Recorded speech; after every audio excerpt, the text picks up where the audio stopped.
1886년 5월 1일 누가 피를 흘렸는가? 1886년 5월 1일 미국 시카고.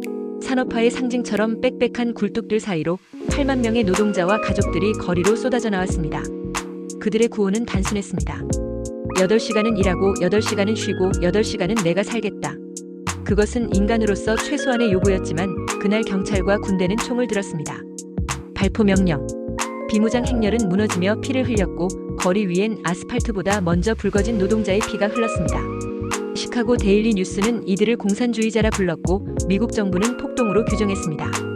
그러나 진실은 명확했습니다. 이들은 누구보다 평범하게 인간답게 살고 싶었던 사람들이었습니다. 그들의 피는 세계를 움직였습니다. 1889년 제 인터내셔널은 선언합니다.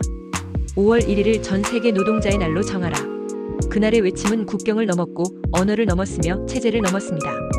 하지만 바로 그 다음 순간부터 이날을 지우려는 시도도 시작되었습니다. 20세기 초 미국 정부는 이날을 공산주의적이라며 공식 노동절을 9월 첫 번째 월요일로 변경합니다. 그들이 원한 건 기억이 아닌 망각이었습니다. 진실보다 축제, 외침보다 침묵이 우선이었습니다.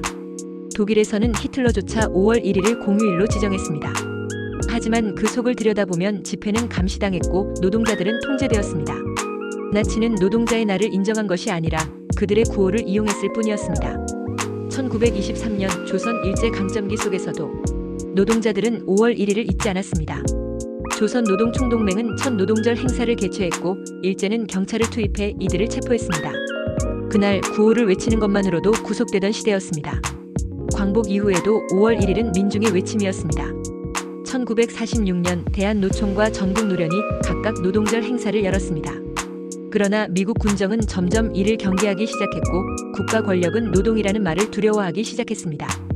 1963년 박정희 정부는 이날의 이름을 바꿉니다. 노동자의 날이 아닌 근로자의 날. 노동은 사회주의 냄새가 난다는 이유였습니다. 노동조합은 감시 대상이 되었고 파업은 탄압의 사유가 되었습니다. 회의실엔 도청기가 설치되었고 노조 간부들은 국가보안법으로 기소됐습니다.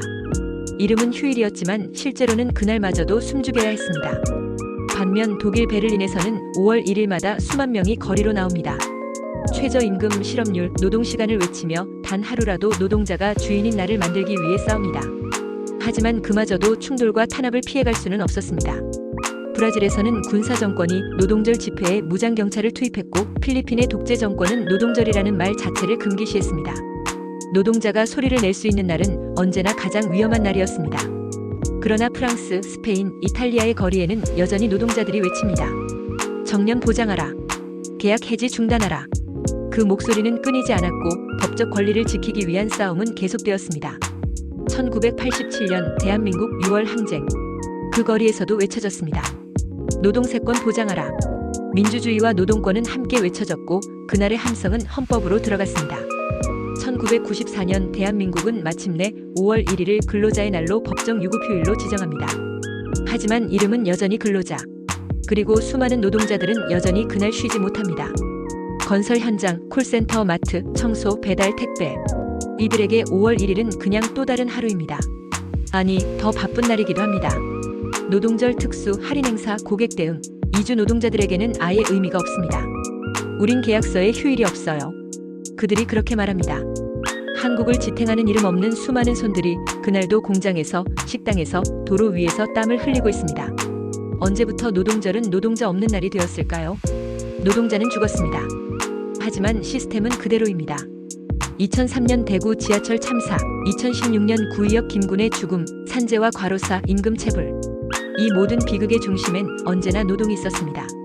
그리고도 사람들은 묻습니다. 노동절이 왜 필요합니까? 그 질문의 답은 분명합니다. 하산이라는 이름의 청년이 서울 봉제 공장에서 묻습니다. 왜 나는 오늘도 일하고 있습니까? 그 질문은 1886년 시카고에서 시작된 외침과 조선을 울린 구호와 광장에서 피를 흘린 청년들의 외침을 하나로 이어줍니다. 그날의 영웅은 위대한 이름이 아닙니다. 하루를 온전히 살기 위해 오늘도 땀 흘리는 모든 이름 없는 사람들. 그들이 바로 노동자. 그 이름이 5월 1일 피로 쓴 진짜 이름입니다. 구독과 좋아요는 영상을 제작하는 데 큰 힘이 됩니다.